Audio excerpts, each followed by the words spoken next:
Hey everybody, welcome to another Warships replay, and this one is in the Myogi. Now this is the Tier 4 Japanese battleship, and quite different to how it used to be in the closed beta. It's now got a full-blown pagoda mast superstructure, and it's also actually got some range on it. In closed beta this thing was absolutely hellishly awful. In open beta it's still not very good, but it's at least playable.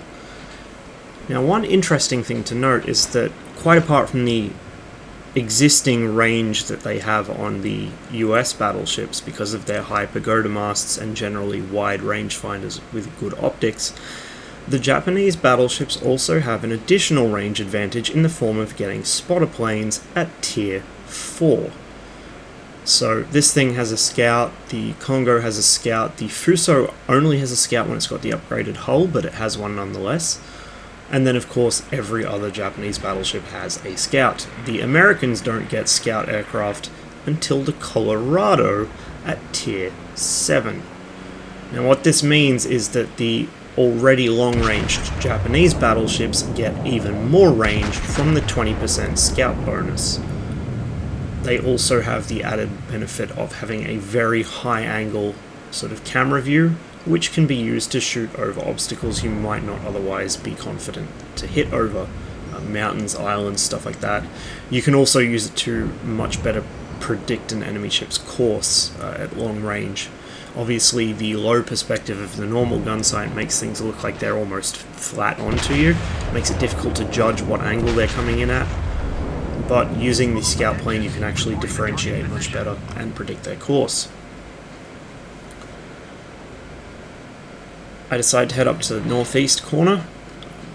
It's nice open water, easy for battleships to work in. Most of the torpedo-armed enemy ships will probably head down to the southwest like they usually do, down into the Thunderdome there.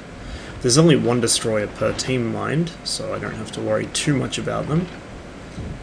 For now, I'm just taking pretty cruisy shots on these guys as I get the opportunity. And we've managed to run to Panda Marine, who is a fellow ex-NDP member. Well, I'm not ex-NDP, I'm still NDP, but you know what I mean. Plenty of the old crew are playing this, including Chair, who I saw the other day. So it's nice that everyone's starting to get back into things. Certainly a lot more fun than everyone trying to get back into tanks at this point. Now, inadvertently, because all our battleships are going this way, and in fact nearly our whole team is going this way, our team is actually forming a Napoleonic battle line. The battleships are all, as you can see here, nose to tail in a straight line, led by our Isuzuchi, and then a pair of Wyomings, then myself. Just broadsiding as each of us gets a shot around the islands. It was actually really cool to be a part of something like this that just spontaneously formed.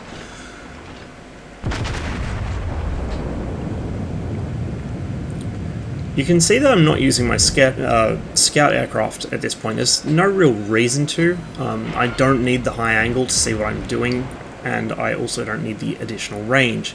The Myogi can cover almost the entire map even without launching its scout. Of course, you only have a limited number of aircraft, 3 in this case, and so I don't want to waste them when they're not needed. Quite apart from that, I don't want it to be on cooldown if I do actually need it for something.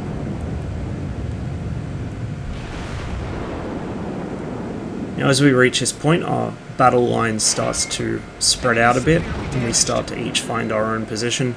There's more open water for us to work here, and each of us wants to get into a spot where we can get the best possible shots at our targets. The enemy have got a cruiser and a battleship in the center cap. They are putting some cap pressure on us, but just like in Counter, in World of Tanks, cap fast generally does not pay off. At most you can try and bait the enemy to engage you in the cap, but that's not really a smart idea in the case of these guys, because they're about to get the shit kicked out of them. That's what happens when you drive into the middle of the map. World of Warships, by its nature of course, is a much slower, more deliberate game than World of Tanks, and if you get yourself into trouble, it's a damn sight harder to get yourself out of it. You really have to be on the ball, because there's no take-backsies. This Kawachi is not going anywhere fast. I'm not too interested in a Kawachi though. If I can get shots on the Wyomings, I will be much, much happier. They're closer to my own tier, they're more challenging targets, and they're actually more of a threat to my team. The Kawachi is mostly a threat to itself because it has such horrifically inaccurate guns. It really just, it's defenseless. And it's so ponderously slow and not exactly maneuverable that it gets itself into trouble very, very often. In short, it's a bad ship. The Myogi is now a massive improvement, whereas it used to be barely an improvement back in the old days.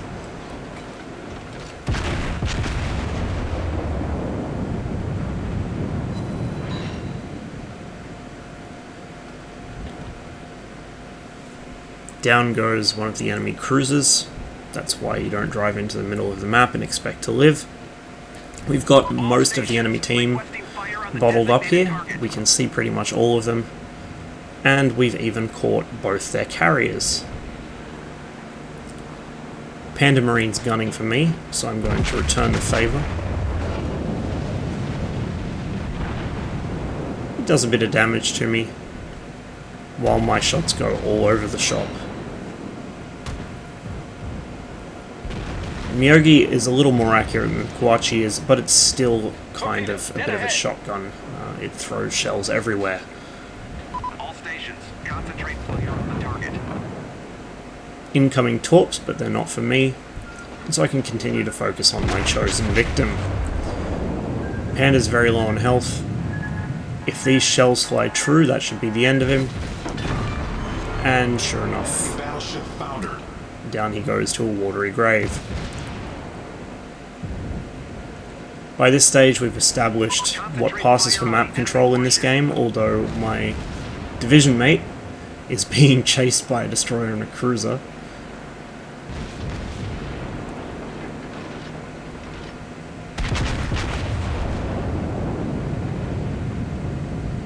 Meanwhile, our little battle line here has broken through well and truly into the enemy backline, and we're taking out their big hitters while the smaller stuff is off chasing our carrier.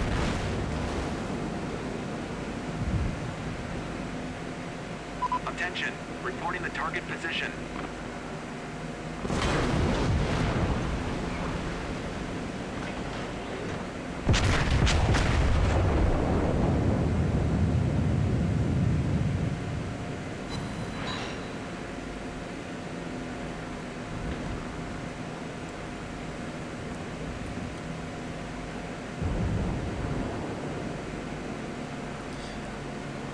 Now you may ask why I'm not using my damage repair ability.